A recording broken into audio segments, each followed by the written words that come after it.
Hi, everyone. Thank you so much for joining. We have a great agenda today. We have a lot of different speakers who will be introducing themselves as we go through the presentation. So I am going to start sharing my screen, and I hope everyone can now see my screen. And we're going to start off today with my dog barking, of course. So what we want to do today is talk about Sheikh Jarrah and Gaza and how you as a DSA member can respond to this. We've gotten a lot of requests here at the DSA International Committee and with the DSA BDS and Palestine Solidarity Working Group from members who are trying to understand both what's happening and what it makes sense for you to do as a DSA member. So we want to respond to both of those things. So a few housekeeping items before we move on. So we'll all be introducing ourselves. My name is Lindsay. I'm on the DSA International Committee Steering Committee. So today's agenda, we have a lot of great speakers, but essentially we've divided up into understanding what's happening now and organizing around it. So I'll let the speakers introduce themselves, especially since we got started a little late. But we have a historical background, what's happening now in Sheikh Jarrah and Gaza.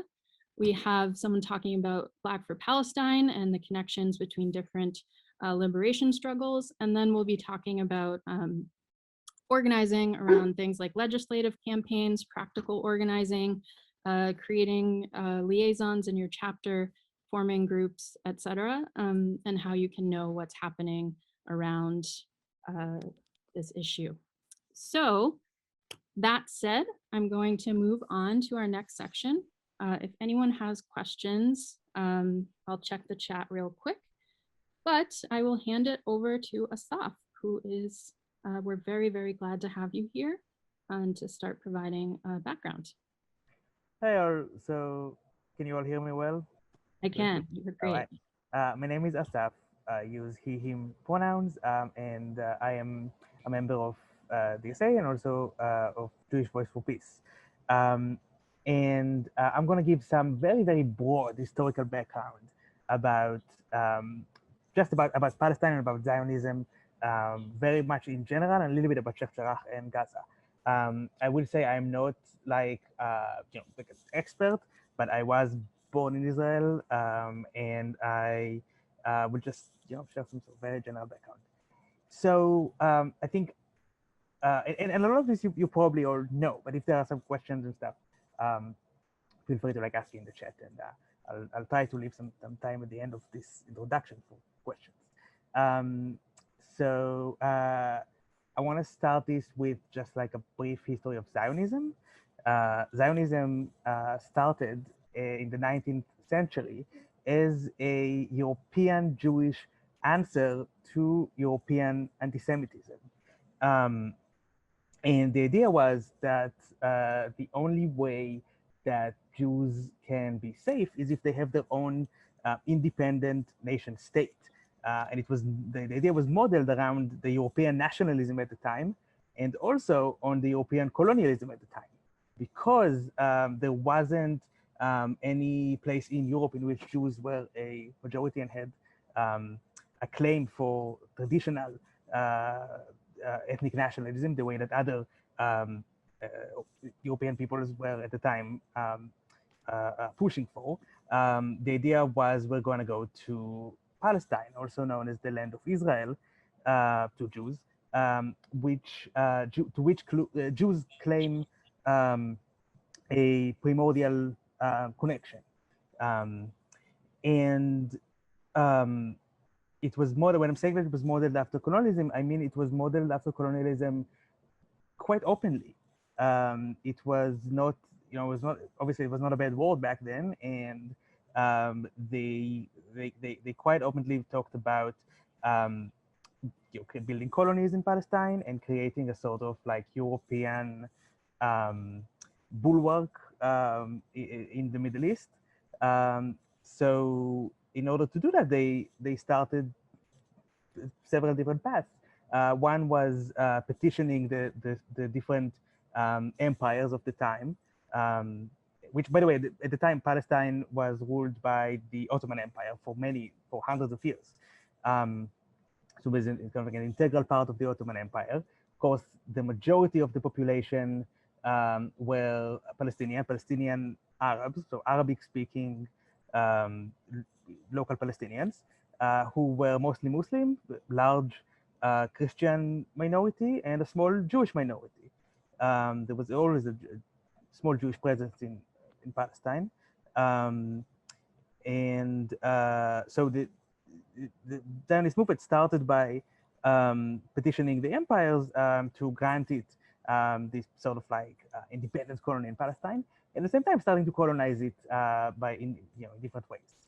I'm going to fast forward now to after World War One, Britain takes control over Palestine. So Britain is now the colonial power in Palestine. At the time, there was already a substantial Jewish population there with substantial land ownership and substantial economic power, but they were still a minority.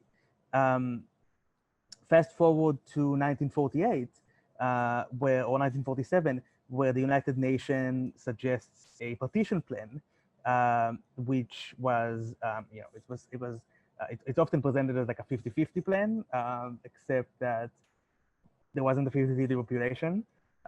So it wasn't necessarily a fair plan, but it was a partition plan. The Jews accepted it, the Palestinians did not. And there was a war. During the war, the Zionist, back then after the state was announced, the Israelis have conquered the majority of the land and have performed many acts of ethnic cleansing in which Palestinians were displaced from their villages, from their cities, from their towns. And when the war ends, Israel controls most of the land and becomes a majority where it was before a minority. All of these Palestinian refugees are not allowed to return, and they end up settling in either the parts of Palestine which were not conquered and which were under by Israel and which were under the control of neighboring Arab states. So we have the West Bank, which is the part of Palestine that is now under the control of Jordan, including East Jerusalem. Jerusalem is then halved, or Jerusalem is then split, so including East Jerusalem. And we have the Gaza Strip, which is under Egyptian control. So Palestinian refugees either flee to these places or they flee to neighboring countries, so Jordan, to Lebanon, to Syria, and so on. I'm going to fast forward again to 1967, in which the state of Israel conquers these parts as well as parts of Syria and Egypt. But most importantly, they conquer Gaza and the West Bank, and they now have control over the entire land. This is the situation in which we are today. Israel has full control over the entire land, and these different parts have different jurisdictions. So we have what we call Israel proper, which is 1948 Palestine. We have people who live there, whether Jews or the minority Palestinian population that remains there are Israeli citizens. We have the West Bank, including East Jerusalem, but East Jerusalem has a different jurisdiction. And we have the Gaza Strip, which is the West Bank is controlled variously by, parts of it are controlled directly by Israel under military rule, parts of it are controlled through the so-called Palestinian Authority, which is still heavily regulated and controlled by Israel. And we have the Gaza Strip, which is nominally controlled by Hamas, but is actually under siege by Israel, which controls any sort of like movement in and out of the strip. And most importantly for our, I think, discussion here is, so I mentioned those refugees before. So both of these places that we are discussing, Gaza and Sheikh Jarrah, which is, Sheikh Jarrah is a neighborhood of East Jerusalem. Both of these places are places where Palestinian refugees have settled. So refugees from all over the country that was conquered in 1948 and were displaced from this entire country have settled in the Gaza Strip and in Sheikh Jarrah. And so the people who live there now are people who have a claim to land in what is today Israel proper. Both of these places have a bit of a different histories, but they are united in that they are both facing different kinds of Israeli oppression. Gaza, as I said, is currently under and facing these like periodic heavy assaults, bombings, whereas Sheikh Jarrah is technically, so Sheikh Jarrah being part of East Jerusalem is actually annexed to the rest of Israel. However, the Palestinian citizens, the Palestinians who live there are not Israeli citizens, they are Israeli residents. And what Israel is doing over there is they are basically, people are being evicted from many different, from their homes in many different parts of East Jerusalem, but particularly in Sheikh Jarrah, based on a law that allows Jews to claim previously Jewish property that was owned by Jews before 1948. And those parts of Sheikh Jarrah, parts of it were truly owned by Jews before 1948, and then after the war, it was taken by Jordan, and Palestinian refugees moved there. Now, this logic may have been relatively reasonable. I don't think that making this sort of ethnic distinction is reasonable at all, but may have been reasonable if Palestinians were allowed to return to their lands that were taken by Jews before during 1948, including those very same refugees. However, that is of course not allowed. So what we have now is simply the eviction of or the displacement of Palestinian refugees from their homes in East Jerusalem in order to give those homes to Jewish settlers. And this is what, and so there's been this like really long and convoluted legal case around that, which results in occasional, in these like displacements, which sort of erupt every few years. There's been an ongoing popular struggle over there for a really long time. And most recently, a family was evicted from the house and and replaced by Jewish settlers, which sort of started this situation we're in today. That's it. That's my introduction. I don't know how much time we still have for questions and such, but that's it. Thank you so much, Asaf. That was really, really helpful. I got one question in direct message, and if anyone doesn't want to ask your question to the whole group, please feel free to ask it to me in direct message. So the question was Palestine a state in quotation marks before the creation in quotation marks of Israel, or was it controlled, colonized by the Ottoman Empire? And they are just interested in this really what they call a basic question. But no, it was part of the Ottoman Empire, which we can sort of argue about, like whether or not there's such a thing as Ottoman colonialism. I think it's a fascinating question, but if you ask me, I would say no. I would say that it's not colonialism. It's a different form of imperial rule. So it was part of the Ottoman Empire, and then it was, but it wasn't necessarily designated as like one specific like land. It was under the like jurisdiction of the Ottomans. It was first it was part of like what we call today like Greater Syria, and then there was like a part of it was like I think it was called like a wilayat of Jerusalem, and then the current borders were created by the British and the French after World War I, when it was conquered from the Ottomans.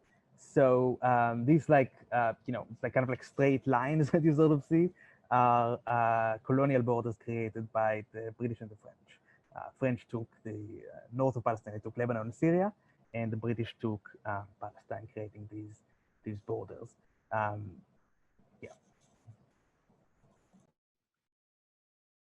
Great. Thank you so much. This was a really helpful background. And right now I don't see any other questions in the chat. But Asaf, if you have anything you'd like to share with people, groups to join, any events coming up, we'd love to have you share those. And now we will switch over to our representatives from DSA's BDS and Palestine Solidarity Working Group. So they are on the call now, so I will hand it over. You can let me know if you'd like me to share slides or if you'd just like to talk. Yeah, I can start us off. We actually have one slide, but I'm going to start us off without a slide. But yeah, I just wanted to quickly touch on a little bit of the sort of like most recent background of what's been happening, and then sort of what's also been the response internationally. And so I think as like Asaf touched upon, like the flashpoint was that Israel continued to try and forcefully expel Palestinians from their homes in Sheikh Jarrah and Silwan, which are two neighborhoods in Jerusalem. And this is kind of in line with the settlement expansion policy, with um, the demographic project that the mayor of Jerusalem has openly talked about, which is trying to get Jerusalem to be 60, 40, 70, 30 Jewish Palestinian over time, and bumping that number up, which is a nice way to talk about ethnic cleansing, I guess. But that was the beginning, and this was all sort of coming to a head at the end of the Muslim month of Ramadan. And so what Israel did, which is a pretty common tactic in terms of repression against Palestinians, is to occupy, attack, tear gas, rubber bullets, the whole military response to peaceful worshippers in the Aqsa Mosque in Jerusalem. And from there, protests began erupting across all of historic Palestine, in Israel proper, in the West Bank, in Gaza, in Jerusalem.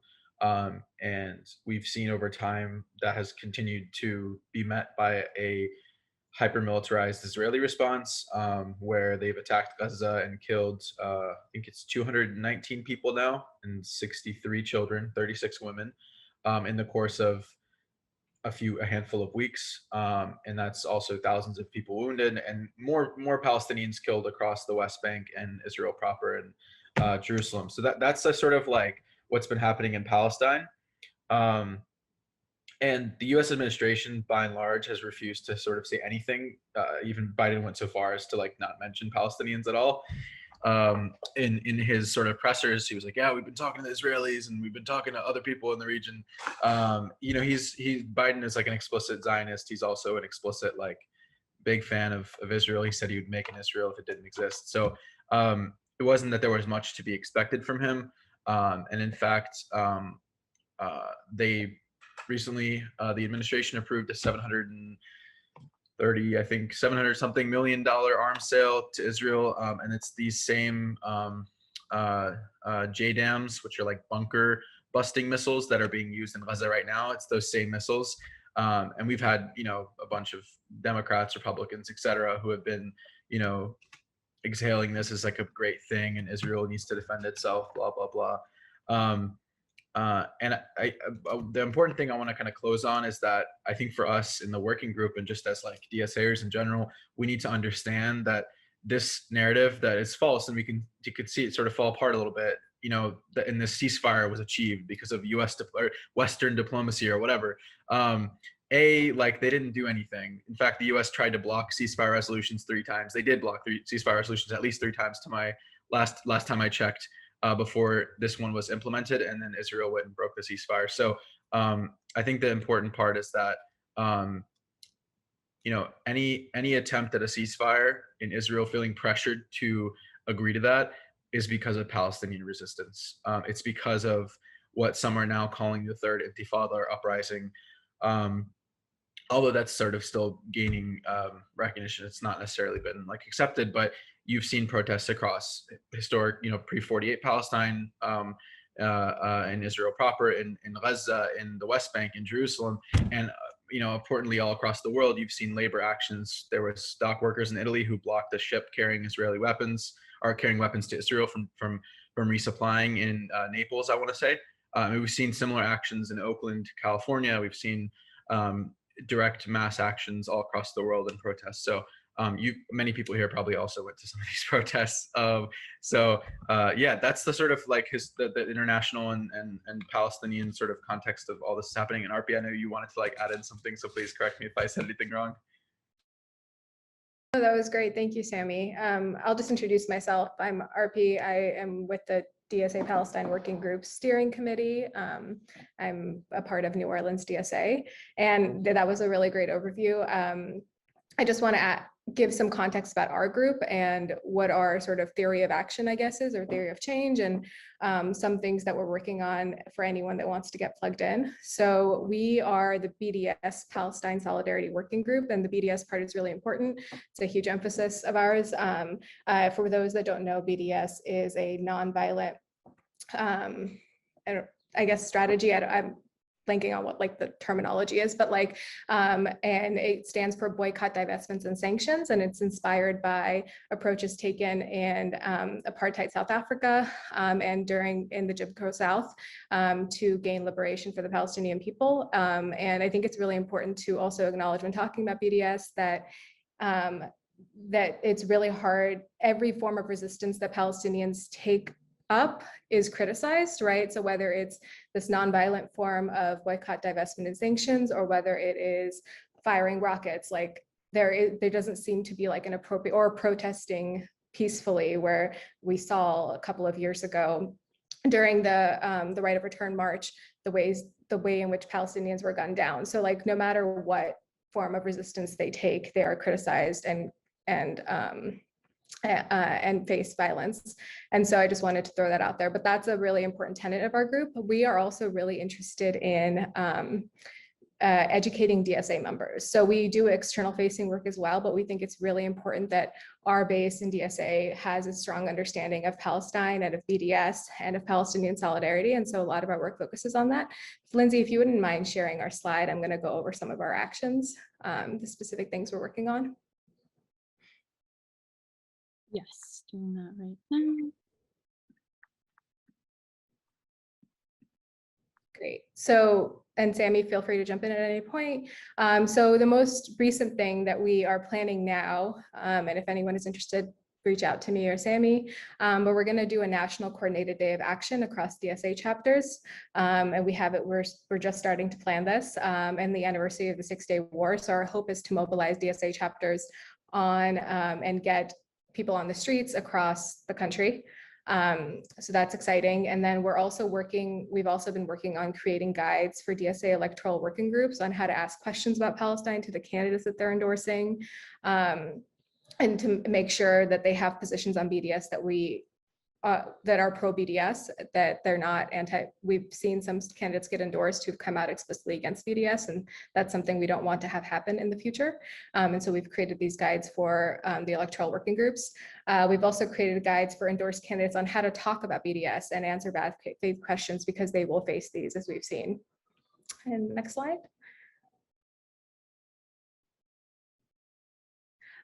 We're also working on a BDS night school for DSA. So this will be, again, like a one-on-one through present, talking about what BDS is, the history of Palestine. It'll have a lot of great educational components.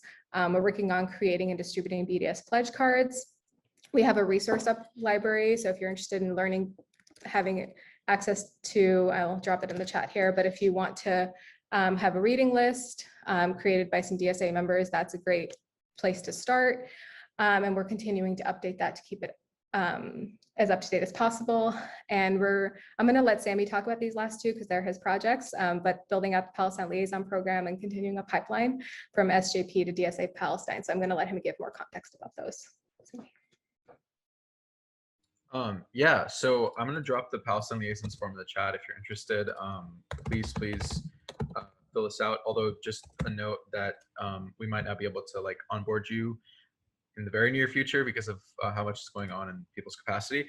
But yeah, you know, this is sort of a very kind of cynical thing that I'm going to share about myself joining DSA, because I joined DSA like last March. I learned about DSA and I looked it up, talked to some folks about it that I knew who were in DSA and who were sort of just kind of could share more about the organization. And I quickly found out that, oh, this organization supports BDS. And I was like, oh, wow, like that's like, it's literally the largest, pretty much it's the largest member driven org in the US, like left and like socialist left that supports BDS by far. So, you know, in my mind, you know, how can I join this organization and push it to be more relevant in the BDS discussion in the US, right? Because prior to like, you know, a few years ago until recently, I don't think DSA necessarily has been relevant in the BDS movement discussions happening across North America. Obviously I've like gotten really engaged with my local, and I'm in DSA now for a million more reasons, but like, yeah, the idea of Palestine liaisons is to sort of take that attitude and bring it to your chapter, and you know, just to get chapters to actually sort of, you know, care about this, do work on it, raise awareness around Palestine, and ideally over time, you know, build out BDS campaigns locally. And you know, we have, you know, a bunch of different examples, but I think the one I like to point out the most is the work that the Durham, North Carolina, Durham to Palestine, Durham DSA did in their municipal campaign, which was successful. And that was a BDS campaign, and that happened, I want to say 2 years ago. And we're seeing this sort of work happening all across the country right now. And, you know, I'll shout out Boston because Shanina's here, but there's a lot of really amazing work happening in Boston, and DSA is right in the middle of it. So that's sort of the pitch for DSA Palestine liaisons. Like, these are people who are just going to try to bring this work to the local and raise people's consciousness and push people to take action on this front. And, you know, specifically when it comes to YDSA, which is, you know, Young Democratic Socialists and Students for Justice in Palestine, a lot of college organizers do a lot of great Palestine work, and then they sort of go off into their lives, their careers, whatever. And a lingering question is, well, how do I keep doing Palestine work? It's not very clear. And if you're not Palestinian, it's, you know, maybe you can't join Palestinian Youth Movement. If you're not Jewish, you maybe can't join JVP, or those chapters don't exist where you are. So you're sort of left in this rut. But luckily, we have over 240 DSA chapters. So we really want to make DSA chapters and our working group a place where folks who do, you know, anti-imperial, pro-BDS, pro-Palestinian work in their college years can extend that and still be engaged in this kind of work, you know, even beyond when they graduate, because that's the number one tactic that administrators in colleges use. They wait for people to graduate, leave in 4 years, and we'll be done with you, and we don't have to worry about it. And that is a very successful tactic, unfortunately. So I think this helps sort of in building, you know, we want to help build alumni networks to do successful divestment campaigns, especially in all these state schools and private institutions with a bunch of money complicit in these apartheid systems. So yeah, sorry, that was a lot, but if anyone has any questions, I'm very happy to answer. Thank you, Sammy and RB. That was amazing, especially how focused this was on calling people to action. And there are a lot of links in the chat, and we're going to follow up with everyone to make sure you know how to engage yourselves and with your chapter, and revisit a lot of these at the end of today's call. But I want to note we did get a question in chat, which was in organizing international opposition to apartheid in South Africa, one of the earliest and biggest sanctions was an international arms embargo passed through the Security Council. While the near-term likelihood of that outcome regarding Israel is small, is there discussion of arms embargo as an organizing demand? Seems like a good way to keep the focus on Israeli violence, as well as setting up defunding, subsidizing arms sales, and critique of profit of arms sales. I can speak to this a little bit. I mean, you know, in the arc of Palestine organizing, especially when looked at, you know, how South African apartheid was sort of deconstructed and broken apart, like we're actually the struggle for liberation from apartheid in South Africa really has served to make Palestinian liberation that much more close. There's a lot of things that the struggle against apartheid South Africa had to do first, and Palestine organizers sort of like following in those footsteps. Not to say that it's easy, but that we have somewhat of a framework to work in. And it's important to recognize that, like, divestment at institutions, for example, took decades in the case of South Africa, and we've already seen a lot of movement within a decade, or a decade and a half now, in terms of divestment in the U.S. So I just say that to say that, like, I think those sorts of international actions are really important. But like with all things, like, we have to build up the presence to be able to do those large scale campaigns. And right now, most DSA chapters don't have a BDS campaign. Most locales, forget DSA, most like places in the world in the US don't have any sort of active BDS campaigns on the ground. So a lot of people are considering, starting smaller scale, like grocery store boycotts, similar in line with what American Muslims for Palestine did with Israeli date boycotts, and they starved the Israeli date industry of billions of dollars over the course of the past few years. They're very successful, and so that's maybe the place where some people are going to start. Some people might start with smaller municipal level campaigns, like in Durham. But I think the point of all this is to, over time, just build up capacity to be able to run more dedicated and more like radical, right? Palestine solidarity campaigns. That's like I think that's the whole point. But yeah, I mean, I can't tell you how many years, but soon, hopefully. And I just want to add to that. I think that was great, Sammy. I just want to add that because we haven't talked about this yet, that legislatively there is a bill in Congress. Betty McCollum introduced to condition Israeli military aid to Israel, which obviously is not far enough, but that is gaining some traction, and there are groups doing organizing around it. It's not something our group is focused on yet. I think it's something we'd be open to working on, but we're much more focused on BDS and on local actions. And also around building education. So, and I know NYCDSA, for example, is doing a lot of work on the McCollum bill specifically. So I just wanted to throw that out there. That was fun too. Great. I think have one more question that we have time for. So from Alec, we have, given some chapters limited capacity, do any of the panelists have thoughts about best coalition avenues, where to prioritize relationship building between orgs, support work, etc.? Oh yeah, definitely have some thought. Okay, so very few DSA chapters actively engage with a lot of Palestine solidarity groups. A very clear example, because these are more common than most BDS campaigns, is again like campus divestment. Very few DSAs actively get involved with campus divestment campaigns. We're starting to see that change. The biggest example I can think of recently was Columbia University. The Columbia DSA was extremely, the YDSA was in the DSA was extremely active in supporting them and making sure that Palestine was a part of, tuition strike demands. So I think that's like number one, like building those connections, whether it's with campus groups, with labor, faith-based coalitions, etc. I know Labor for Palestine just came out with a whole sort of statement sort of laying out some demands, and Palestinians are making demands of organized labor across the world.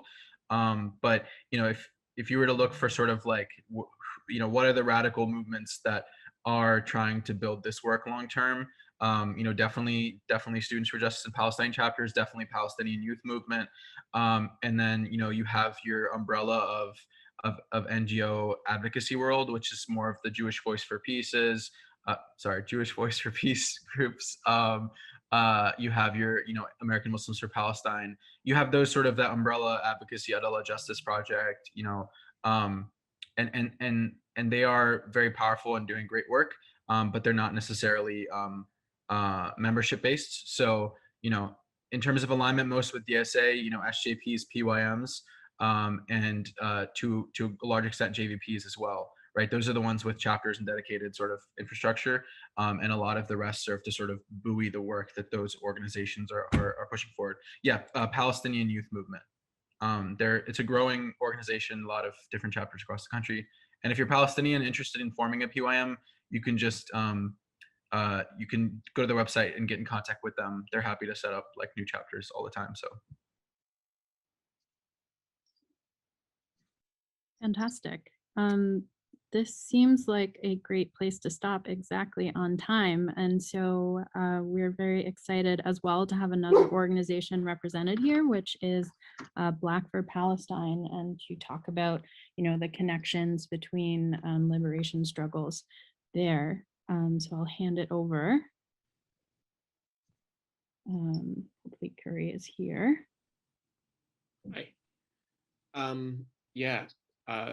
Thank you so much. I'm really, really grateful to be here. My name is Curry Peterson-Smith, and part of Black for Palestine, which I'll get into momentarily, but I just really want to appreciate the invitation to join you all and appreciate the work that y'all are doing. What Sammy and Arpi just kind of laid out in terms of the work that DSA has been doing and the strategies going forward. It's really excellent, excellent work. And one of the questions that just came up in the round of Q&A about the history of really cutting off international support for South African apartheid and how central that was to the fall of apartheid, ultimately, that kind of solidarity.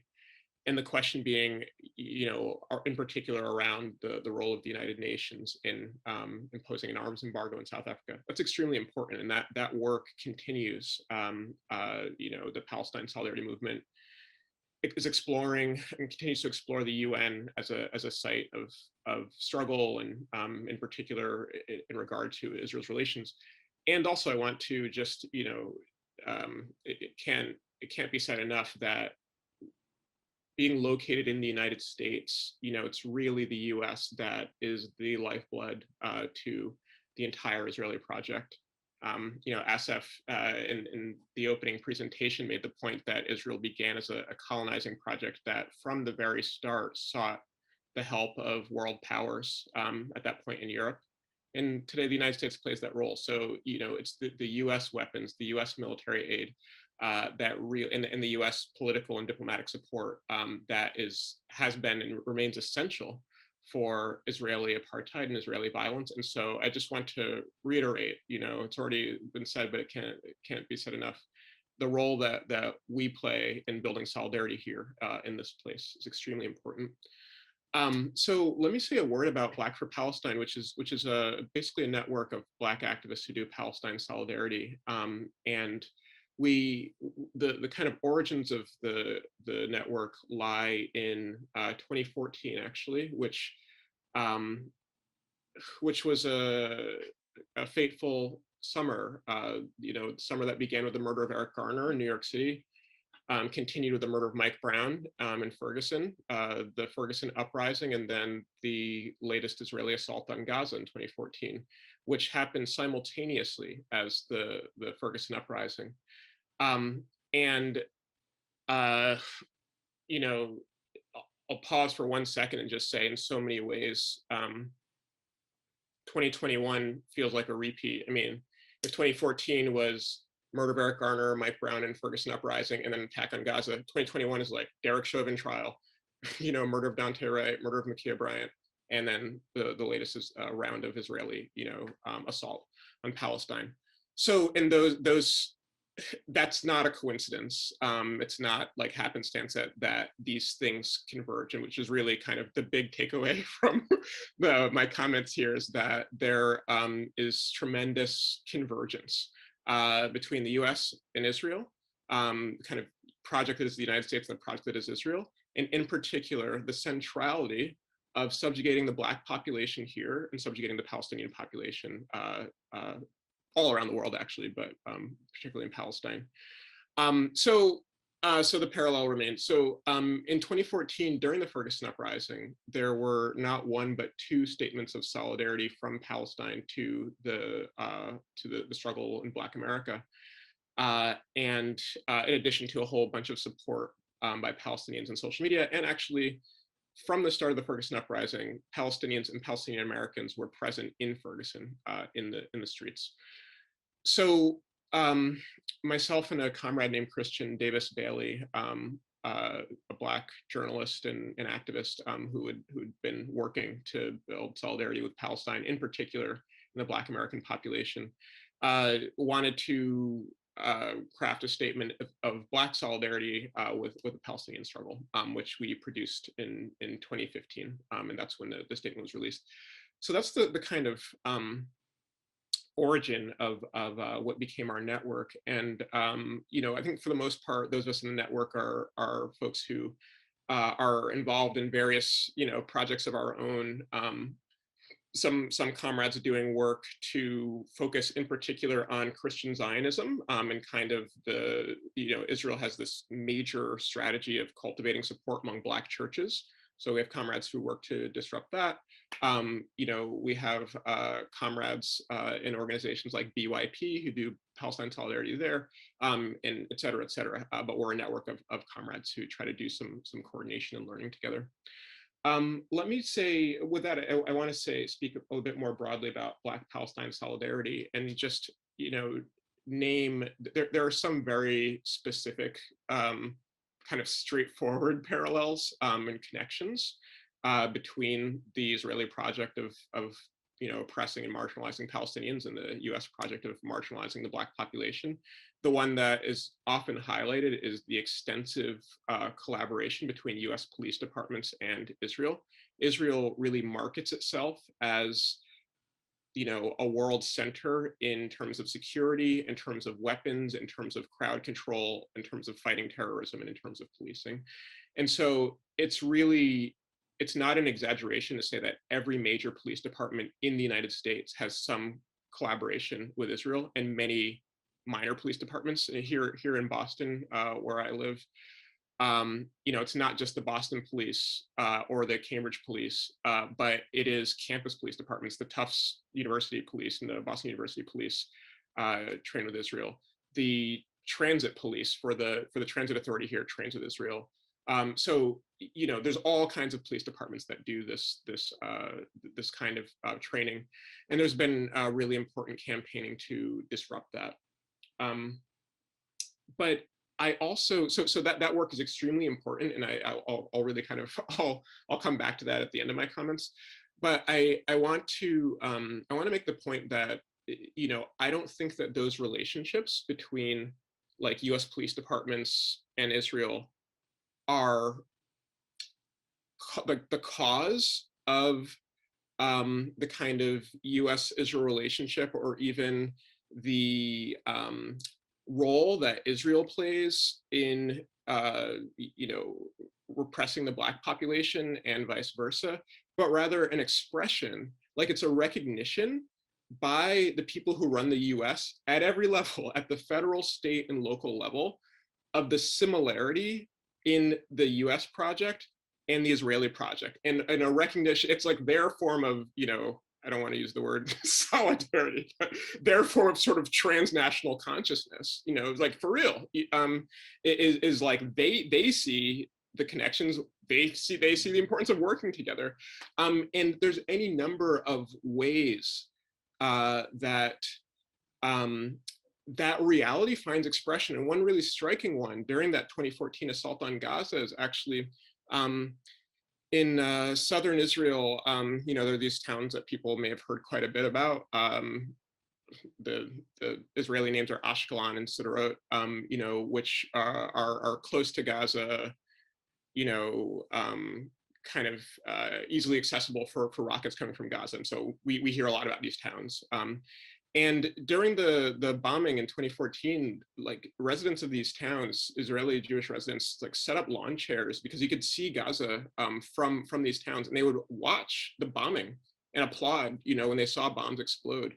And like it's like, it's hard to find the words, it's like horrendous in and of itself.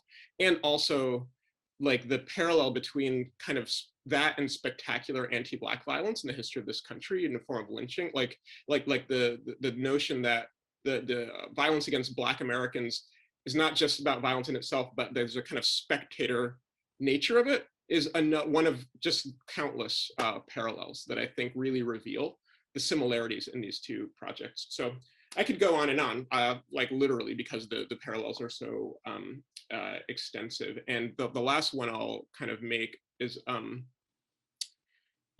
we are, of course, in the midst of this white nationalist moment in the United States, we until very recently had an open fascist in the White House, who was literally connected with fascist groups on the ground, as many comrades on this call know intimately, and where you live, dealing with the Proud Boys and so on. And it is not a coincidence that there is a Jewish nationalist / white nationalist moment in Israel at the same time. If you look not only at what was happening in terms of the violence in Gaza, but the violence in cities like Lid, in Haifa, in Jerusalem, where far-right Israeli fascist gangs are in the streets chanting death to Arabs, are setting up their own checkpoints like the Proud Boys, and are working in collaboration with the police. The scenes that we saw in Jerusalem and Sheikh Jarrah and elsewhere look very, very familiar. So again, this is not coincidence. So let me wrap up by saying one sort of big picture thing and one more immediate thing.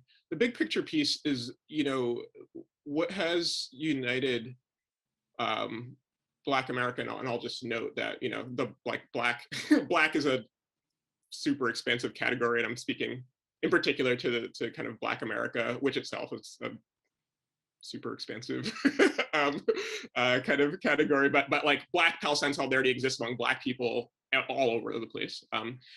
But the Black freedom struggle here in this place, the Palestinian freedom struggle, are united not only in our experiences of similar oppressions and oppressions that are kind of due to the entanglement with common institutions, but also we share resistance and visions of liberation. And in particular, both freedom struggles require a tremendous amount of radical imagination, right? Like if we're talking about actual Palestinian liberation, if we're talking about the right of return, for example, the right of Palestinians, the millions of Palestinians all around the world to return to their historic home in Palestine, that requires a transformative political reality in Palestine, right? Like Israeli, the current situation with an Israeli state cannot exist, and which Israel is profoundly aware of, and that is literally what all the violence is about, right? And so the Palestinian freedom struggle has always lifted up visionary, transformative kind of politics to think, what would it mean to reimagine this place where there's actually liberation? And similarly, the Black freedom struggle I would argue that the United States, the US state, cannot accommodate Black freedom. It's been 400 years. The US state was crafted through the oppression of Black people and indigenous people, right? Like that's central to the whole thing. And so if we're talking about Black liberation, this entire political, social, economic reality actually has to transform, which, I'm in the right place to talk about since I'm talking with socialist comrades, right? But I think that's really important to keep in mind. And so lastly, more immediately, given the fact that we are in what's being called this racial reckoning in the United States after a year of Black-led uprisings last year that had profoundly impactful effects on the society. There's mainstream conversations about things like defunding, abolishing the police, and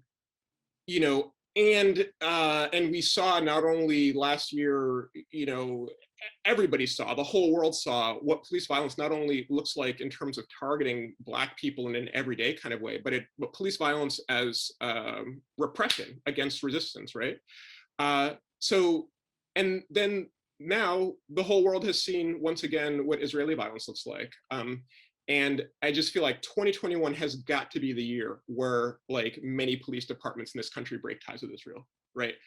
I think the pieces are in place, given the conversations that we're having here around, racism, institutional racism, its centrality, et cetera.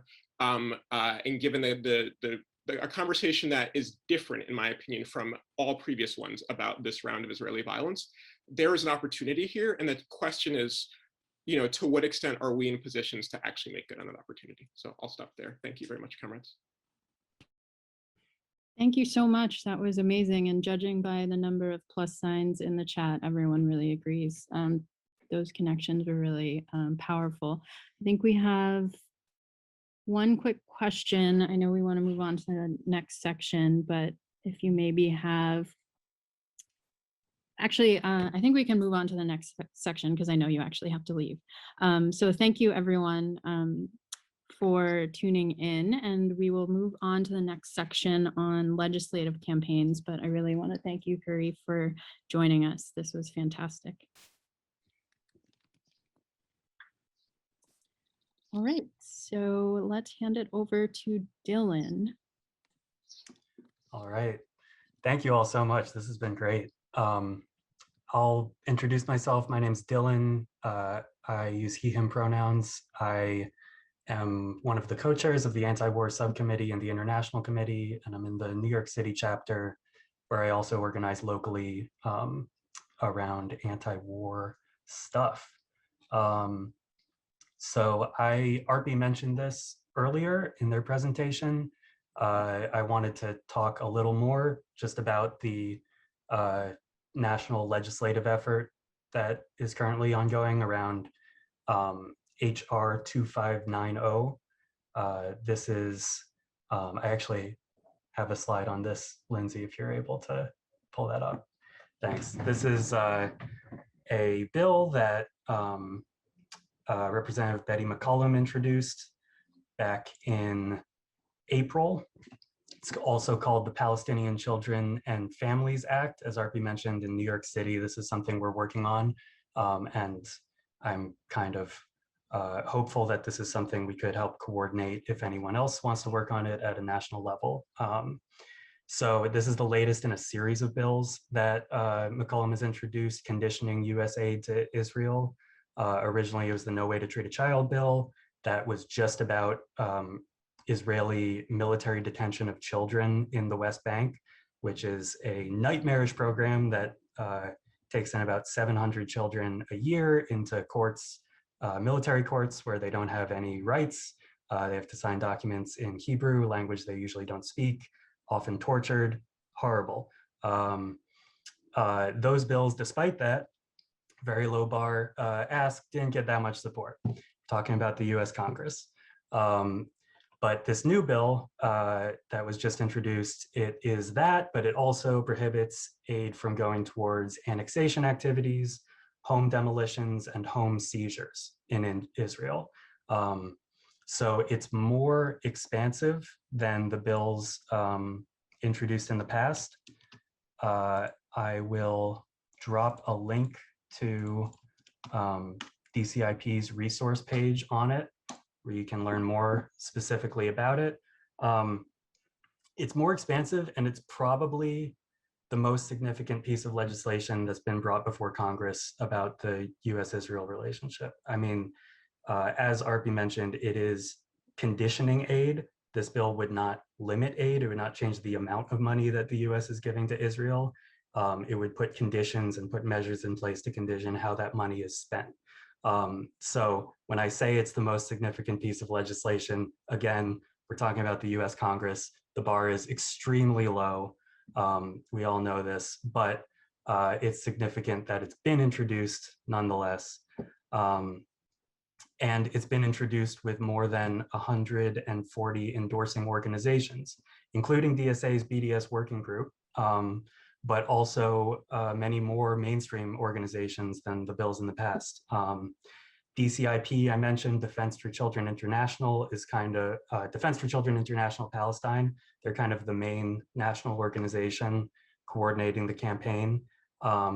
But on the latest bill, it got endorsements from J Street and TRUA, which is a rabbinical organization, rabbinical human rights organization, which is something that the lobbying organizations like DCIP, American Muslims for Palestine, are very excited about, because we can, talking to legislators, be like, look at this very mainstream organization that you're familiar with, that's telling you this is a good piece of legislation. Unfortunately, it's gotten, I think we can go to the next slide. It's unfortunately gotten, despite that, less congressional support so far than we had hoped. I think we're currently only at 22 co-sponsors, many of which are the original ones. And then the latest, I think there were 3 in May, which is not enough. This is a huge opportunity to push this in Congress, both with the mainstream support I mentioned, the media attention to the expulsions and bombing on Gaza, and recently, I don't know if this has been mentioned, but some of y'all are probably aware there was a Human Rights Watch report came out finding Israel guilty of the crime of apartheid. So another huge mainstream or a legal claim about Israel's crimes of apartheid, and which recommends in that report that the US Congress introduce something exactly like this.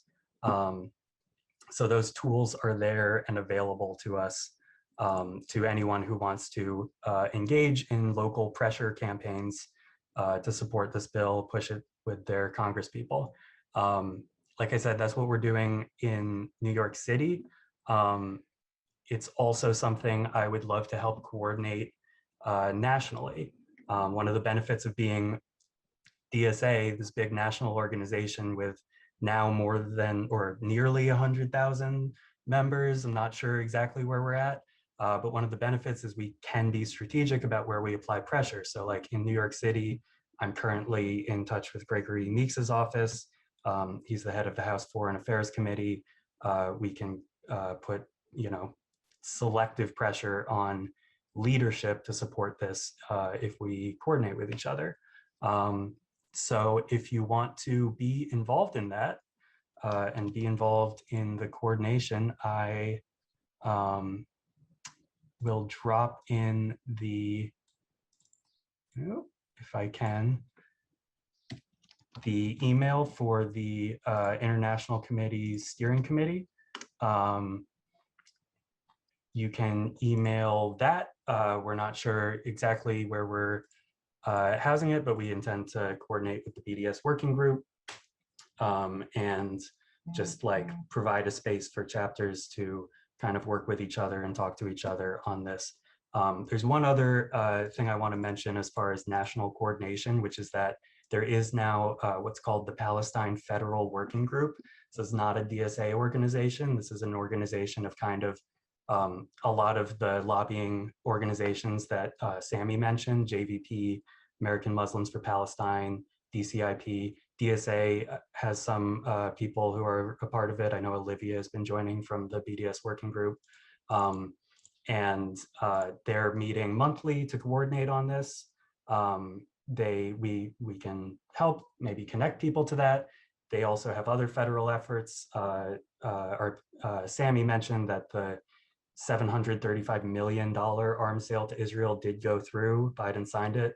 But there is a joint resolution of disapproval that Bernie introduced in the Senate recently condemning this, still within the window where Congress could condemn that.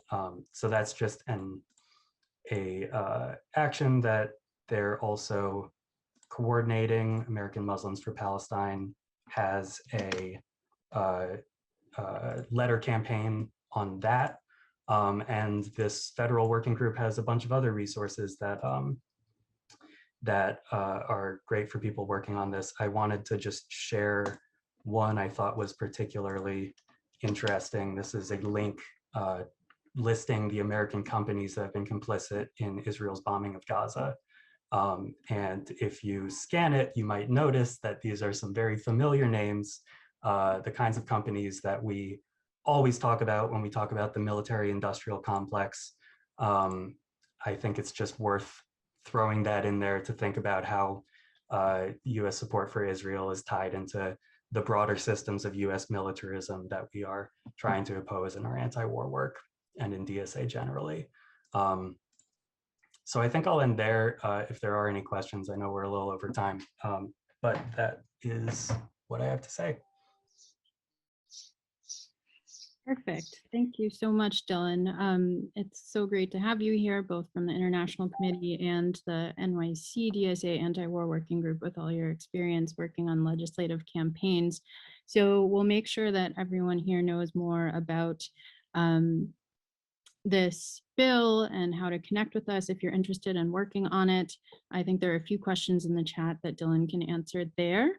But for now, we're going to move on to making sure that everyone here feels like you are an organizer and there's no need to feel helpless, right? So we've spent the last hour hearing about, why this is so important, what's happening, and we don't want anyone here as a DSA member to feel like, I feel overwhelmed, I don't know what to do, even if you are in a chapter where you feel like no one else is interested in these issues. And so let me share my screen again. Okay, so some practical organizing tips, and we have Rose and Saper who are going to walk us through some of their great experience with organizing, but there are different stages of being an organizer around internationalism, right? So there's the stage where you're learning yourself and you're already making great steps today, not to patronize anyone, but if this is the first time that you're learning about everything that's happening in Sheikh Jarrah and Gaza and Palestine and Israel in general, that's a great first step. Just informing yourself, going to rallies, reading newsletters as an individual. If you're not super comfortable, joining a group, that's a great first step. And then after that, you can start learning with others, right? So you can join groups like the fantastic representatives we heard from today, Jewish Voice for Peace and Black for Palestine, and groups like DSA's International Committee and BDS and Solidarity Working Group. And then, you start to build skills through those groups. You have political education, you start to feel confident in what you're talking about. You build skills in having one-on-one conversations with people, which actually, are an art form really, in talking to people and knowing how to ask for things. And then you might, start doing analysis of the situation around you and whether it makes sense to start creating organizing spaces yourself and who might belong in them, doing political education, and even forming campaigns and projects yourself based on analysis and strategy. And so wherever you are in this journey, we want you to understand that there's a place for you in organizing against this, set of crimes against humanity, and you shouldn't feel helpless. So if you don't feel ready to become a proactive organizer, there's a lot of really basic things you can do. And I think Saper agreed to drop a lot of these links in the chat. And again, we're gonna share these slides, email with you, make sure you understand all of these things. One thing, there's a great resource called the Global Calendar of Resistance, where you can find upcoming actions in any country. There are lots of them all the time. In fact, in New York City today, one just started in Queens and Sunnyside. Get going there right after this call ends, if that's you. You can follow DSA's accounts on Twitter, Facebook, Instagram, the web. Those will be tweeting, actions, political education, calls like this, ways for you to just stay plugged in on what's going on. And that's a great first start if you're new to this. After that, you might want to join a group, right? So you can actually join groups like the International Committee, BDS and Solidarity Working Group. We had some great recommendation to join college-based groups like Students for Justice in Palestine, or to join campaigns around things like campus divestments, groups like Black for Palestine or Jewish Voice for Peace or Palestinian Youth Movement. And those groups will help you build your skills, both in practical organizing skills and in building your knowledge. So after that, we want to remind people that you are a DSA member, right? You're an organizer, and one of the key skills for an organizer is doing one-on-ones, also known as structured organizing conversations. And these are, you make a plan when you go in to talk to someone, and wherever you are in the stage of organizing, whether you're just starting to meet people in your town or city, or whether you're a seasoned organizer in a huge urban place with lots of organizers and activists, you want to have this skill set. And so we'll drop the link to the checklist for being a good one-on-one relationship builder. So you want to think about a few things when you have these one-on-ones. These are kind of the 6 steps for talking with people. And I'll be really fast here because I want to make sure that we leave time for everyone on the call. So you want to introduce yourself. You want to talk about the issues, ask people, why this issue matters to them, like draw it out of them that this matters and they want to do something for it. give a little bit of education, why this matters, call the question, ask them to make a decision. Are you going to do this? Then you want to do something called inoculation, which means being prepared for either their own hesitations or other hesitations they might come up against. Ask those questions, talk them through ahead of time so people don't talk themselves out of it. And then actually make an assignment, make an ask. And this is the most critical thing. When you go into an organizing conversation, you want to be prepared to ask someone something specific. And so if you're talking to someone else in your chapter, you might want to ask people to participate in a political education event or join your working group or take a campaign related action. So in our case, that might mean you really want 5 people in your chapter to join the June 5th or 6th, I forget, sorry, day of action that the BDS and Palestine Solidarity Working Group is presenting. So that might be something that you want to be prepared to ask. Or for a friend, you might want to just ask them to come to a rally with you or join contribute to a fundraiser, consider joining DSA. And a trick question is, how do you engage with someone who is antagonizing you at a protest? And the answer is nothing. Do not engage. There should be marshals at that protest who are going to deal with those people. With that, I will hand it over to Saper. I think no one's on Stack, but if you have any questions for Rose, I'd love for people to drop them in the chat. So I'll hand it over to Saper. Thank you so much. Thanks, Lindsay. My name is Saper. I use he, him pronouns. I'm both a member of the International Committee, the Middle East and Africa, and the anti-war subcommittees. And my local chapter is New York City. So I'm also a member of the anti-war working group there. Where I started the my internationalist organizing under DSA. It's really, really exciting to follow so many great organizers, and also kind of makes me nervous because I think by now people have gotten very excited to create that kind of space where they can organize around these issues. So I hope we can talk about some of the things you can do to either empower your local internationalist working group or committee, or if you don't have one, start one. So I want to start by saying I was lucky enough to be in a chapter that already has a working group. Lindsay and Aditi, who both are in this call, Lindsay is our facilitator, both helps start that working group in our chapter. But I think these sort of points, if we can go to the next slide, are sort of some of the things we can consider, whether we're starting a working group for anti-war or just generally, I guess. So if you are interested, let's say, to start your own, working group locally, first, the most the point I want to emphasize a lot, which doesn't require discussion, is reach out to us in the International Committee's anti-war subcommittee.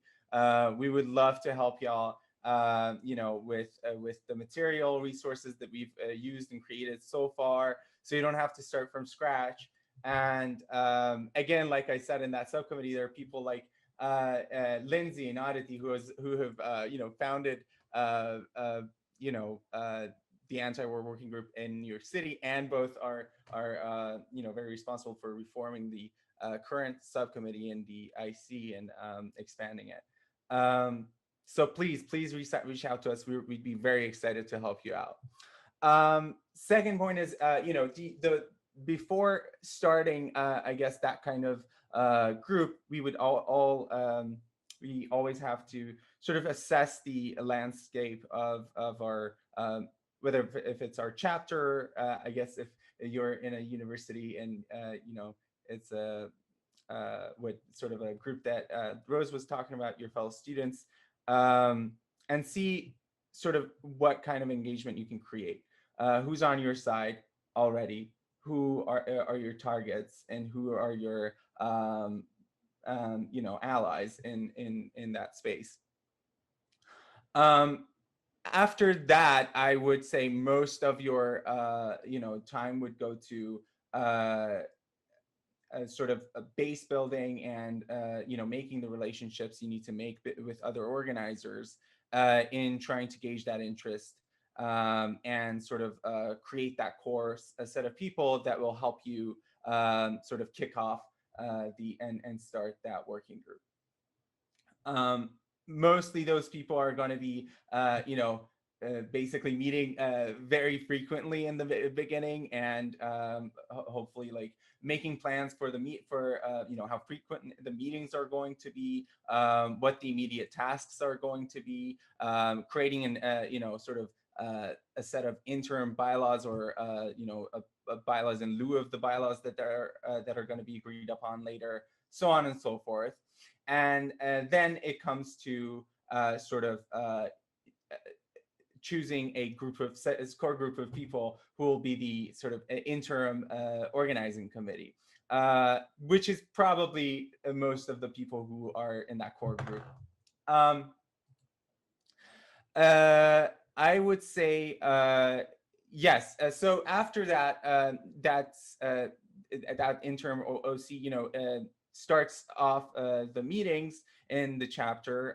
Of course, your chapter will help you amplify your first meetings and the next ones, and that's another sort of help we can give you here in the International Committee by helping you amplify your meetings and coordination.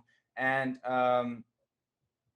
you will have a general member. You will sort of basically track the general membership. And that general membership at some point will hopefully vote on an organizing committee for the next term. And that organizing committee would replace the interim organizing committee, and bylaws will be voted on. I think that got a little bit technical, but I think a lot of what Rose and others covered did sort of go through already some points about personal interactions, who to talk to in your sort of spaces to attract some people to your group, and sort of how to sort of start off that initial core group. One thing I want to point out is that DSA can help you in a lot of ways, and you don't always have a quick sort of a list of things to go to that they can give you to refer to. So I just want to emphasize, please do reach out to us. We can help you, with tool sets like Action Network that is really crucial to our organizing, especially since we've had to move a lot of things online. We can help train members for tools like Slack, management of Slack, and Airtable, managing sort of what do you call it, voting track records, and congressional trackers, so on and so forth, and creating voting systems, and which will save you a lot of time. I kind of want to now ask if Lindsay, if I'm missing anything here. I went through a lot, bits, like I went back and forth a lot of these points. So. No, I think the point of this perhaps overwhelming slide is to emphasize to everyone that, if you're really interested in organizing around Palestine or any other internationalist issue, your first instinct may be, I want to form a working group within DSA. And so we go back to our first slide and say, you can start with, building your own skills and knowledge. You can start with learning from other groups. You can start with, joining calls like this one. And before you get to this, overwhelming slide of there's so much work to do around, logistics and strategy, etc., first of all, make sure you and a number of people, also known as your core group of organizers, have those skills, have that knowledge, have that energy to form a group like this. And second, that before you embark on this, that you reach out to groups like ours, either the International Committee or local groups like New York City DSA's Anti-War Working Group, because we've figured so much of this out. And so the point is that it's so great, especially in, building the number of DSA members who prioritize Palestine solidarity, internationalist organizing, to build a group that people feel like they're part of. But the last thing you want to do is start with building your own group and having it fail. So it's kind of a series of steps you want to take, and we're here to help you at every step.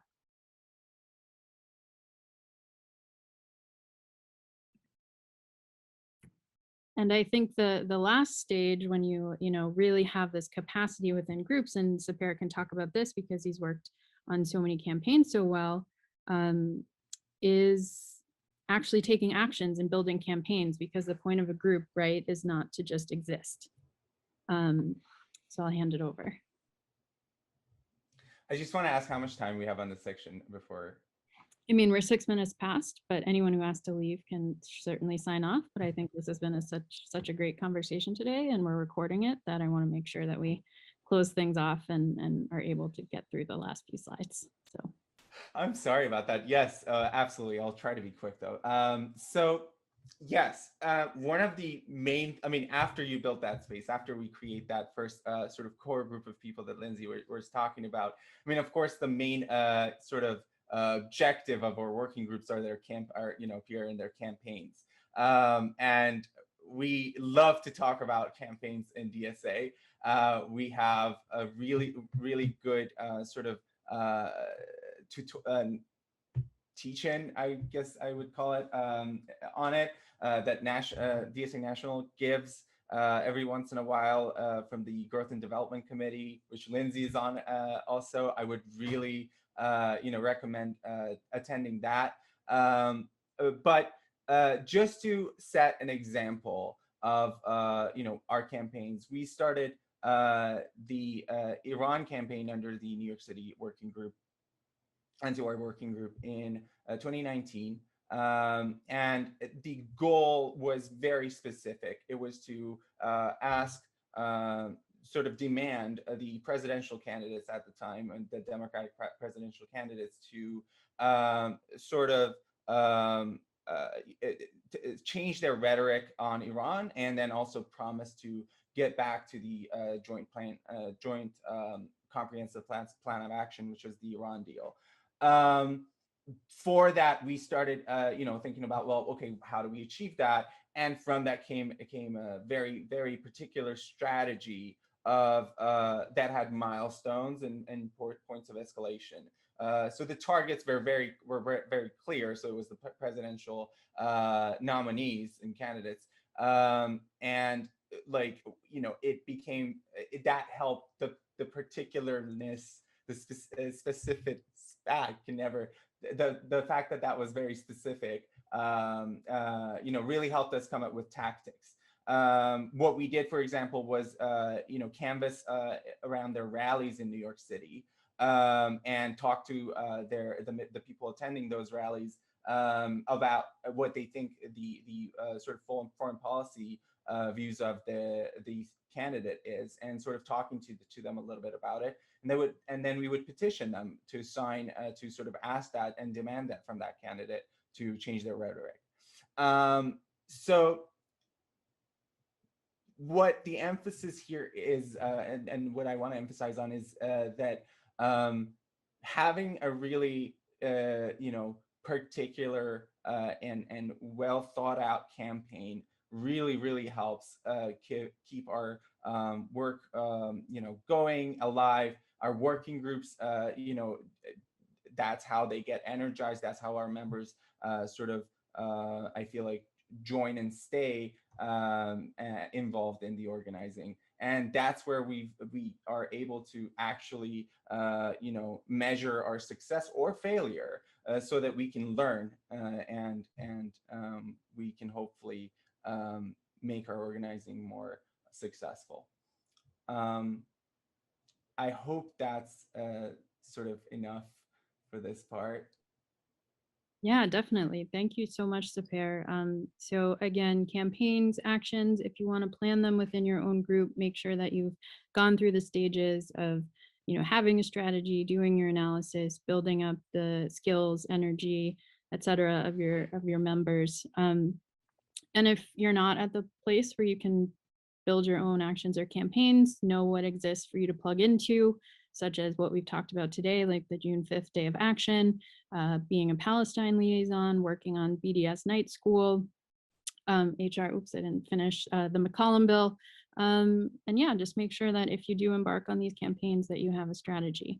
We also have so many action items, organizing tips, things for you to follow up on. So we're well past time, but we're going to share this recording, next steps, lots of links, wherever you are in your organizing and solidarity journey, there's a place for you. So we'll make sure that you get information based on the lots of amazing things shared in this call. Thank you so much, everyone, for joining, and we will see you all later. Thank you.